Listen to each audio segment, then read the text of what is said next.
Now, the government has moved to calm fears of looming power rationing following remarks by President William Ruto suggesting that between 5 p.m. and 10 p.m. the government has been forced to cut power in some areas to keep the grid stable.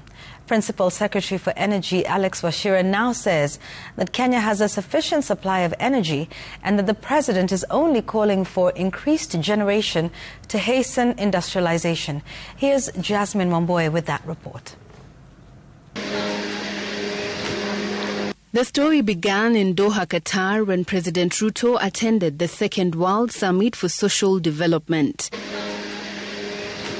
While addressing a section of Kenyans, the president made remarks indicating that the government has been shutting off power supply in some parts of the country between 5 p.m. and 10 p.m. to keep the national grid stable. When the news reached the country, Kenyans expressed fears of a possible blackouts in the future. Yes, it is true that there are once in a while, because of breakdowns and because of the intermittent nature of wind and solar, we can have a slight constraint.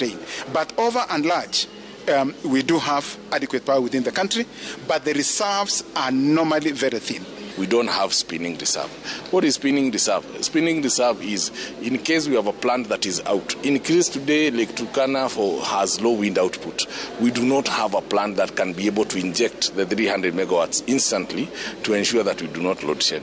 So we survive very well when we have very good wind outputs, but on days when we do not have good wind outputs, then the country, we do not have enough farm capacity that can be able to power our peak power demand.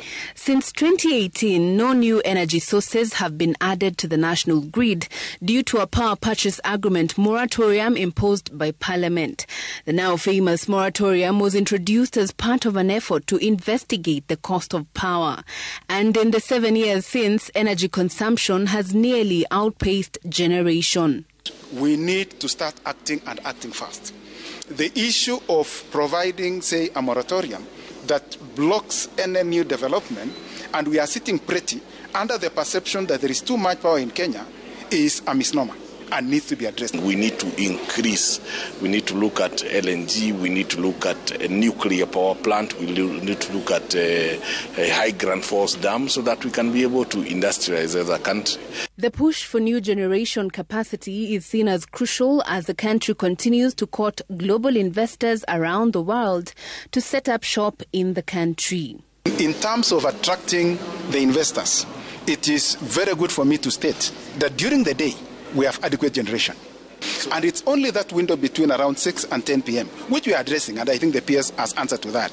But again, after 10 p.m., we have too much power available.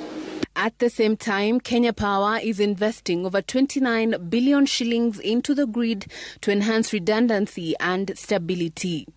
After days of panic following the president's pronouncements around power rationing, the government is now moving to actively reassure Kenyans that there will be no blackouts caused by power rationing, saying the president's comments were meant to encourage power generation. Jasmine Wamboe, Citizen TV, Nairobi.